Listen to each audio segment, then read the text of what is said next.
Merci d'être sur la télévision Labari pour suivre le journal de ce jour, dimanche 23 juillet 2023. Mesdames, Messieurs, bonsoir et bienvenue à tous. Le président du parti de l'opposition, Amin Amen, également député national Omar Hamidou Tchana, a été cité par un site web d'avoir octroyé donc un permis minier pour l'exploitation du phosphate au moment où il était ministre des Mines. Une information qualifiée de fausse selon le concerné qui compte d'ailleurs porter plainte. On l'écoute. Non, c'est un coup qui a été monté pour tenter de terminer mon image, mais ça ne parlera pas. Je ne mange pas de ce pain-là. Je ne mange pas de ce pain. Vous savez, ce que les Nigériens doivent savoir, pour donner un permis de recherche, il faut 3 signatures. C'est faire un conseil, donner un conseil des ministres et c'est signé par le président de la République, le Premier ministre et le ministre des Mines. Vous pensez sincèrement que cela peut passer à l'insu de toutes ces personnes-là? Non. Deuxièmement, il y a un site qu'on appelle de l'ITIE qui retrace tous les permis miniers au Niger et leurs détenteurs. Donc les gens peuvent vérifier si Tchana a eu un permis de phosphate ou non. Non, c'est tout ça, c'est une fake news, c'est pour tenter de me déstabiliser, mais il faut plus que ça. Et j'ai fait un démenti parce que au début, sincèrement, moi j'ai banalisé, parce que le journal même n'est pas, le site même n'est pas sérieux. Ils avaient un moment, 9 heures avant la publication, ils avaient mis la photo en fond de mur de la page Facebook de M. Alain Foucault pour essayer de donner un crédit à leur site. Aussitôt, M. Alain Foucault leur a demandé de retirer leur photo et ça a été fait. Retenez que c'est un monsieur qui a été... Qui a travaillé pour un site qui s'appelle Mali Info, qui a été chassé de là-bas pour les mêmes faits et qui est aujourd'hui à la solde de certains régimes pour tenter de décrédibiliser les opposants ou bien les régimes qui ne plaisent pas. Et j'ai dit, je les mets au défi de publier quoi que ce soit, une seule page de quelque chose qui est vrai. Pas seulement lui, toute autre personne qui détient quelque chose de bon. C'était là donc la réaction du député national Omar Hamidou Tchana relativement à une publication donc sur un site web relativement à une affaire de permis minier. Omar Hamidou Tchana, que vous retrouverez d'ailleurs à la fin de ce journal à la place de l'invité du dimanche. Omar Hamidou Tchana va s'exprimer sur la situation sécuritaire qui se dégrade du jour au lendemain dans la région de Tillabéri. Donc rendez-vous à la fin de ce journal-là. L'affaire a fait couler beaucoup d'encre et de salive pendant près d'une décennie. Il s'agit donc de la révocation d'environ 280 enseignants du spécial A et B de promotion 2012 et 2013. Ces derniers se disent victimes d'une injustice dont ils demandent la réparation auprès du président de la République, chef de l'État. Suivant un extrait d'un représentant du comité donc, de ces enseignants. Après le conseil de discipline, il y a un arrêté du ministre de la fonction publique de l'époque. C'était l'arrêté numéro 093 du 18 mai 2015 qui nous a révoqué avec suspension des droits à la pension. C'est là où je vais relever une contradiction. Là, l'arrêté, là, il nous révoque le 280 enseignants avec suspension de droits à la retraite. Or, en 2022, un arrêté est sorti. Et celui-là, c'est le numéro 2181, donc 2181, ministère de la fonction publique /RA, du 17 novembre 2022, qui porte la retraite pour limite d'âge de 82 agents, dont certains parmi nous figurent sur l'arrêté. Donc l'autre arrêté, il suspend le droit à la retraite et celui-là, il met un parmi nous à la retraite. Donc là, il y a une contradiction entre les deux arrêtés. Une autre pièce à conviction aussi à faire souligner par rapport à ça, il y a parmi nous ceux qui ont bénéficié des affectations. Voilà un arrêté, l'arrêté numéro 020 ministère des enseignements secondaires, /SG, /DRH, du 31 janvier 2018, portant affectation de certains agents du ministère des enseignements secondaires. Vous voyez, sur cet arrêté-là aussi, nous avons des camarades parmi nous suspendus du spécial A qui ont été affectés. Je me pose la question pourquoi si nos numéros matricules sont actifs ou inactifs, pour la simple raison que nous sommes révoqués avec suspension de droit à la pension. Et nous continuons à recevoir les prestations familiales sur nos matricules. Alors là, vraiment, ça veut dire que selon nous, que nos matricules sont toujours actifs. Et s'ils sont actifs, donc ça sera très simple au président de la République de nous gracier. Voilà pourquoi je demande la grâce du président de la République. Nous sommes à la veille d'une fête de l'indépendance. Profitons-en, monsieur le président, pour vraiment nous venir en aide. C'était là donc les représentants du comité des enseignants spécial A victimes de révocation en 2012 et 2013 qui demandent donc la clémence du président de la République pour revoir leur situation. Une mission de la CEDEAO sera donc dans les jours à venir dans les 3 pays qui sont sous régime militaire, 3 pays donc de l'espace. Il s'agit du Burkina Faso, du Mali et de la Guinée-Conakry. Cette mission se rendra pour évaluer la conduite de la transition dans ces pays. Comment cette mission de la CEDEAO est perçue? Je propose de suivre la réaction du journaliste analyste Ferdinand Atié.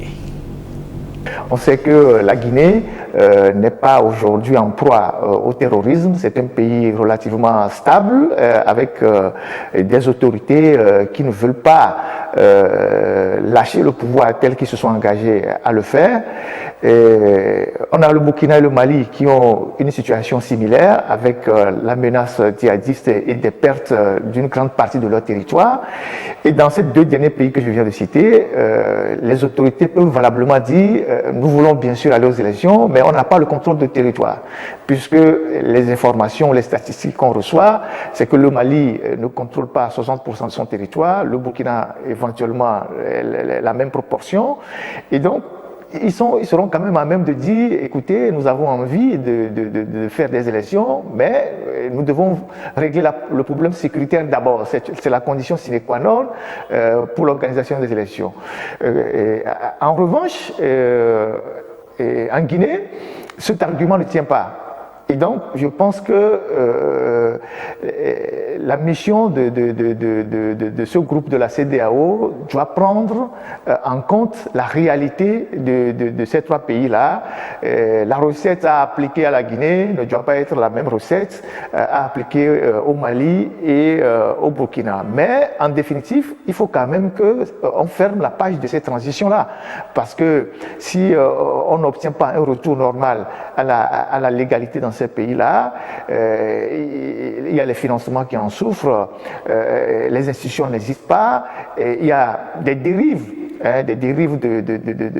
dans la gestion quotidienne des affaires. Il y a les journalistes qui ont perdu leur espace de liberté, qui ne peuvent plus travailler librement. Et donc, il y a un ensemble d'éléments qui inquiètent quand même lorsque on analyse la situation dans ces 3 pays. Donc, la CEDEAO a quelque part raison de rappeler ces différents dirigeants à leur engagement, mais la question, c'est la réalité du terrain. Le journaliste analyste Ferdinand Atié qui s'exprime relativement à une mission de la CEDEAO qui sera conduite par le président béninois Patrice Talon, qui va se rendre donc dans les 3 pays de l'espace qui sont sous régime militaire. Autre aspect de cette édition du sport, du 25 juillet au 6 août 2023, le Cameroun va organiser le championnat d'Afrique du boxe.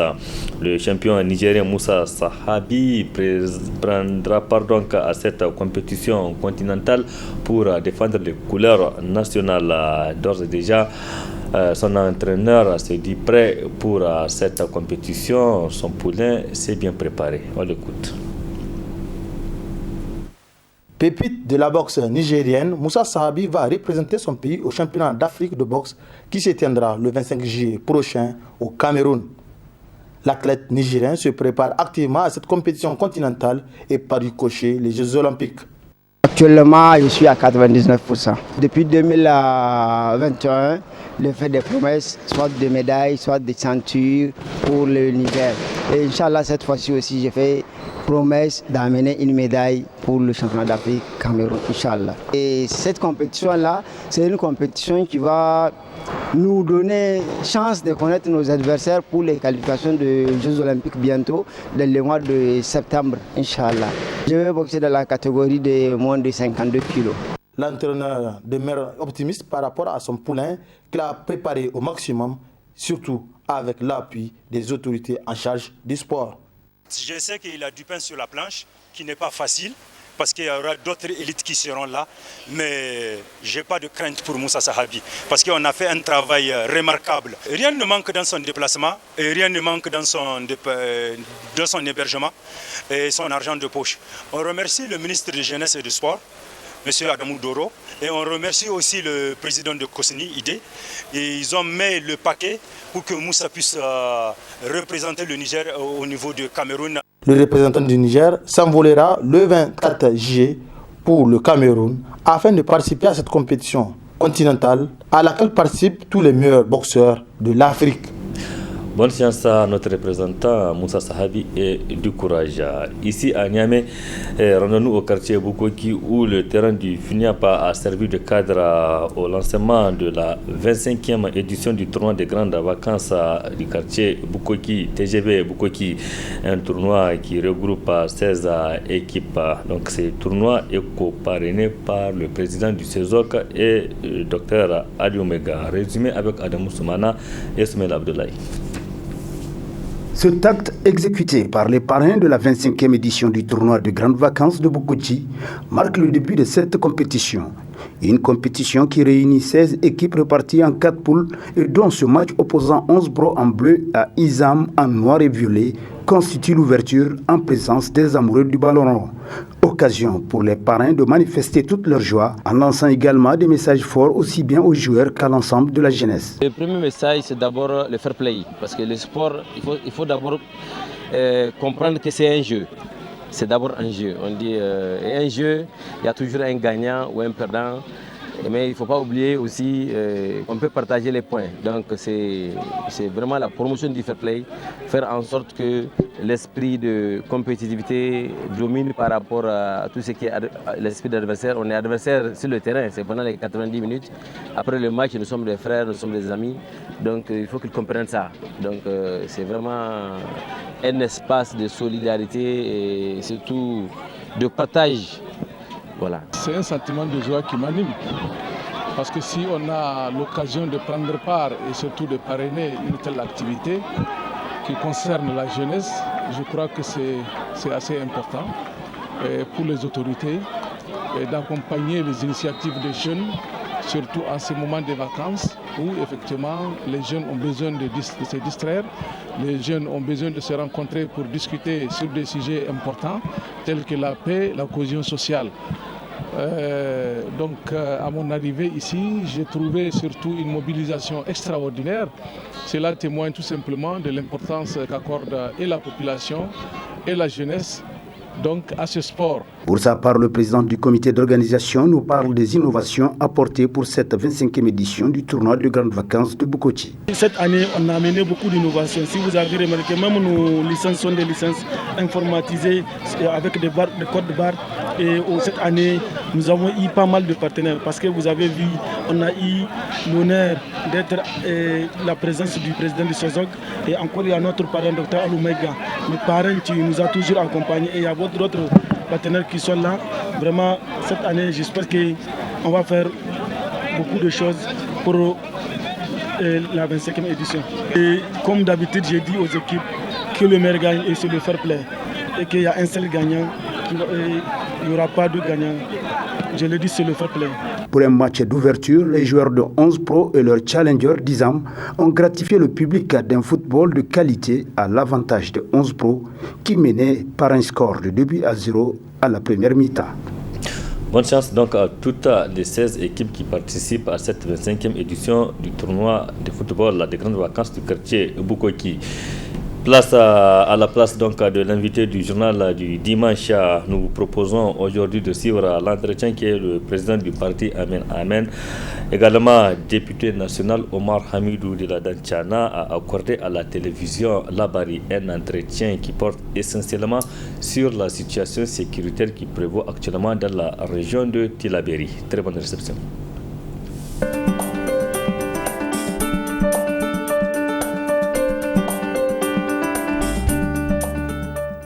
Je voudrais d'abord exprimer ma solidarité à toutes les victimes du terrorisme, aussi bien ceux qui sont décédés que les déplacés. Maintenant, pour répondre à votre question, cette situation est la conséquence directe de l'échec de la politique sécuritaire du PNDS Taraya. Depuis plusieurs années maintenant, ils insistent et persistent avec une politique sécuritaire inadéquate qui, à terme, on le voit, a des conséquences néfastes pour les populations, non seulement de Tillabéri, mais également de Difa et en plus d'autres régions du Niger. C'est une situation affligeante, mais je pense que M. Mohamed Bazoum est co-responsable de cette tragédie. Souvenez-vous que le 11 septembre 2021, il est parti avec toute une armada dans l'Anzourou pour demander à ces populations de revenir, qu'ils s'engageaient à assurer leur sécurité. C'est encore une autre fausse promesse de sa part, et ces gens l'ont cru sous parole, ils l'ont payé de leur vie. C'est pour ça que nous disons qu'il faut changer de cap. On ne peut plus continuer à laisser cette tragédie continuer dans la région de Tillabéri. Ils ont tout essayé. Nous avons dit qu'à un moment, il faut penser à armer les populations. Il faut les laisser se défendre eux-mêmes. Puisque l'État a échoué à assurer leur sécurité, qu'est-ce qu'on va faire? On va continuer à laisser cette tragédie se perpétrer? Parce que là, c'est un génocide qui est en cours dans la région de Tillabéri et devant lequel le gouvernement se tait. Donc pour nous, il faut armer les populations.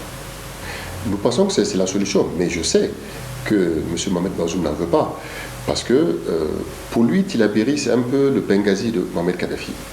Il pense qu'en armant les gens de Tillabéri, que ces gens retourneront les uns contre lui. Non, ce n'est pas ça la question. La question est qu'ils puissent se défendre. Comment vous pouvez admettre et comprendre que 2 ou 3 individus viennent dans un village de 800 000 personnes avec 1 ou 2 kalachnikovs soumettre tout un village? Nous pensons qu'il faut les armer. Si ces terroristes savent que dans un village, il y a des hommes armés, je vous assure, ils réfléchiront pas 2 fois avant de venir. Mais quand ils viennent, ils savent qu'il n'y a personne d'armé, ils ne sont armés que de leur coupe ou de leur bâton, qu'est-ce qu'ils peuvent faire face à quelqu'un avec une kalachnikov? Moi, je l'ai toujours soutenu avant même que le cas se passe au Mali et puis au Burkina Faso. La politique sécuritaire du PNDS Taraya est fondée sur l'assistance ou l'aide des Occidentaux. Et on a vu ce que ça a donné.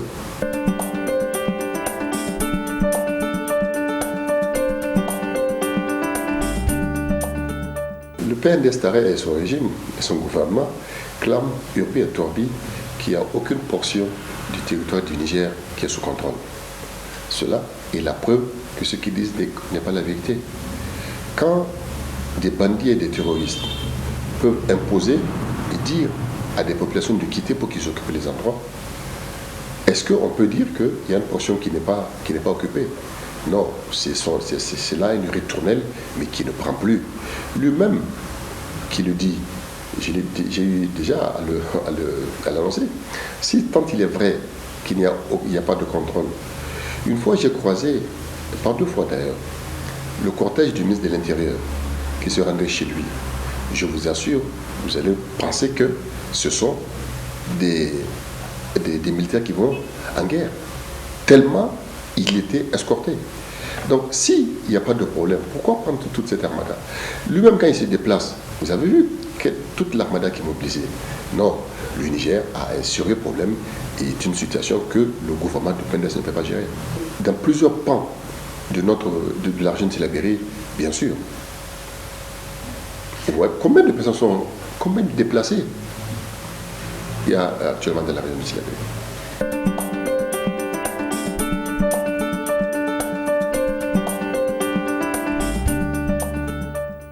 Mais il faut aller loin, il faut aller au-delà.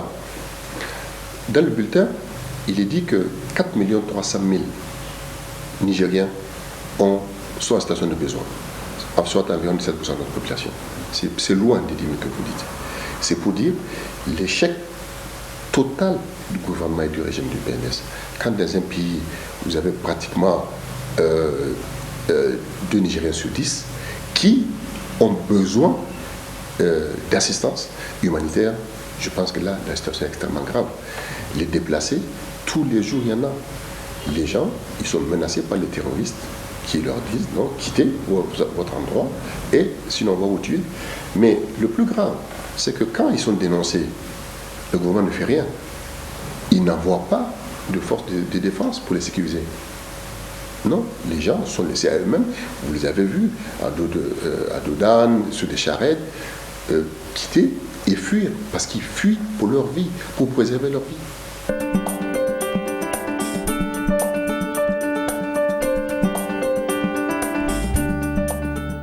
Alors, moi, ce que j'ai fait, d'abord, j'ai fait plusieurs interpellations au niveau de l'Assemblée nationale et plusieurs autres actions qui ne sont peut-être pas visibles ou qui ne passent pas sur les médias. Et j'ai profité pour lancer un appel aux autres cadres, élus et leaders d'opinion de la région. La situation est extrêmement grave.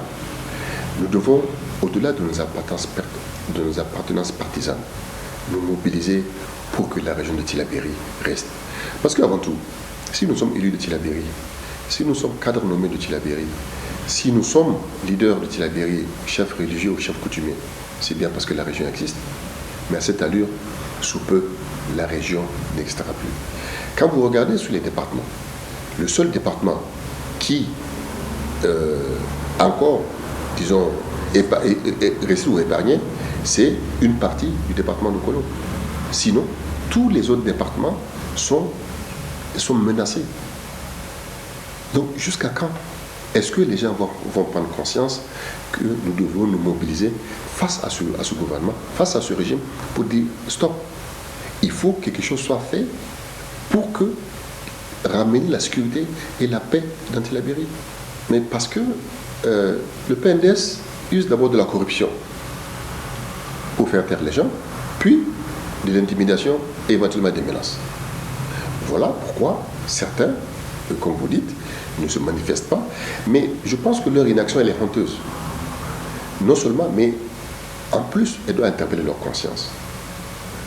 Quand vous êtes là, à Niamey, à l'abri, au climatiseur, quand vous pensez à vos parents qui sont dans les villages, je pense que votre conscience doit vous gronder et doit vous empêcher de dormir. Parce que quand il faut choisir entre sa région et son parti, moi je fais le choix de ma région. Malheureusement, plusieurs cadres du PNDS Taraya préfèrent leur parti à leur région.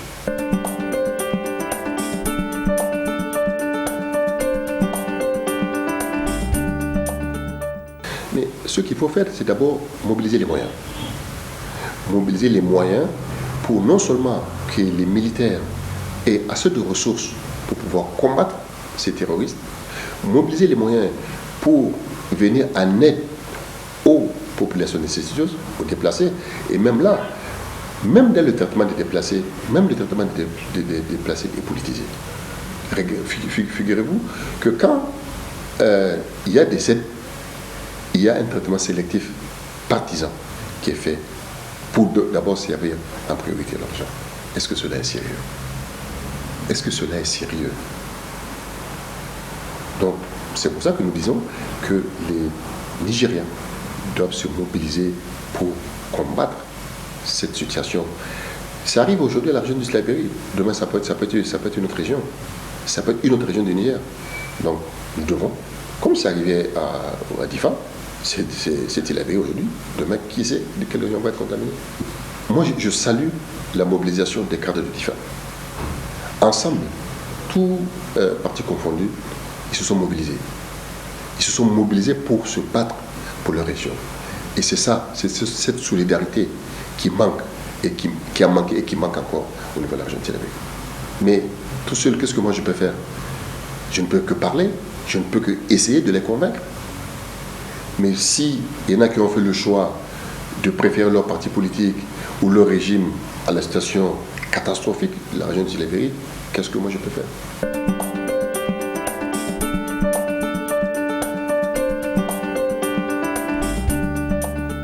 Il faut qu'à un moment, les Africains comprennent que c'est à eux-mêmes de trouver les réponses à leurs problèmes.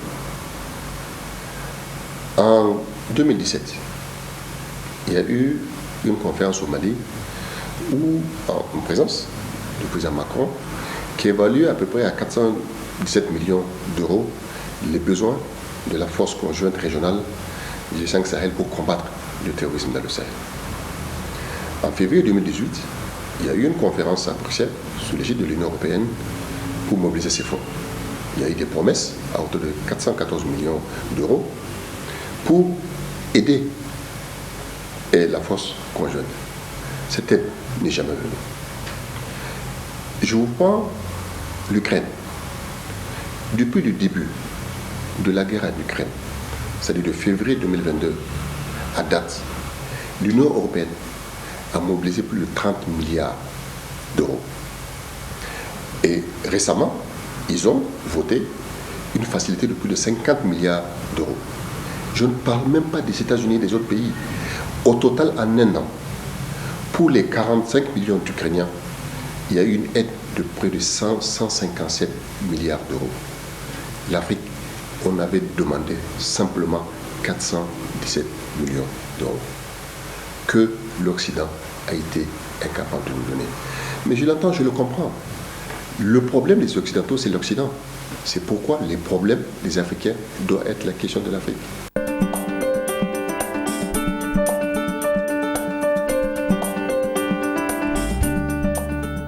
Non, j'attends de voir. Le président Tinoubou vient d'arriver. Je pense qu'il est très très engagé. Il a de bonnes idées. On attend de voir. Je connais également l'engagement du président Talon. Je pense que ces deux personnalités sont crédibles.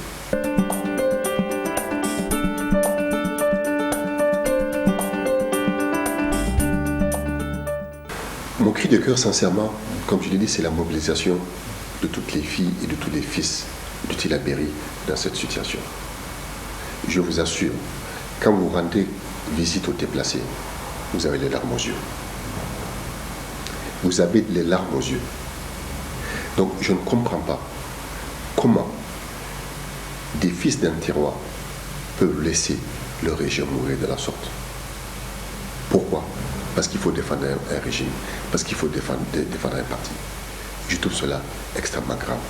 C'est ensemble que nous devons travailler pour des stops, pour que nous trouvions les solutions pour sortir notre région de cette situation. Et vous savez, si on ne prend pas garde, je vous parlais tout à l'heure qu'il n'y a pratiquement qu'une partie du département de Kolo, la région de Tillabéri, elle va ou disparaître ou être entièrement sous contrôle des terroristes, ce qui peut-être arrangerait, comment on appelle ça, M. Mohamed Bazoum, ce que Kadhafi n'a pas pu faire à Benghazi, lui, il aura réussi à Tillabéri. Vous savez très bien que géographiquement, Niamey est en plein centre du département de Kolo. N'est-ce pas? Aujourd'hui, vous ne pouvez pas aller à Torodi. Makoloni n'en parle même pas. M. Mohamed Bazoum avait effectué une visite là-bas, vous vous rappelez, où il a promis monts et merveilles, mais rien de cela.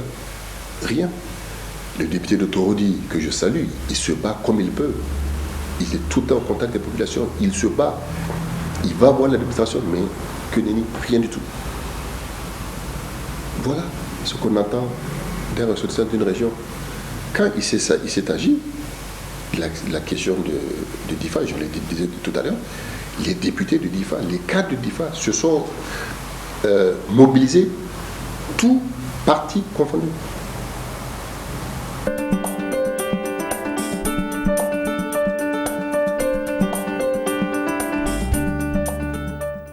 Je l'ai appris sur les réseaux sociaux. Vous me connaissez et puis les Nigériens me connaissent. Ils savent ce que je peux faire, ce que je ne peux pas faire. Non, c'est un coup qui a été monté par un proche de Mohamed Bazoum pour tenter de ternir mon image, mais ça ne parlera pas. Je ne mange pas de ce pain-là. Je ne mange pas de ce pain. Vous savez, ce que les Nigériens doivent savoir, pour donner un permis de recherche, il faut 3 signatures. C'est fait donner un conseil des ministres et c'est signé par le président de la République, le Premier ministre et le ministre des Mines. Vous pensez sincèrement que cela peut passer à l'insu de toutes ces personnes-là? Non. Deuxièmement, il y a un site qu'on appelle de l'ITIE qui retrace tous les permis miniers au Niger et leurs détenteurs. Donc les gens peuvent vérifier si Tchana a eu un permis de phosphate ou non. Non, c'est tout ça, c'est une fake news, c'est pour tenter de me déstabiliser, mais il faut plus que ça. Et j'ai fait un démenti parce que, au début, sincèrement, moi j'ai pas analysé, parce que le journal même n'est pas, le site même n'est pas sérieux.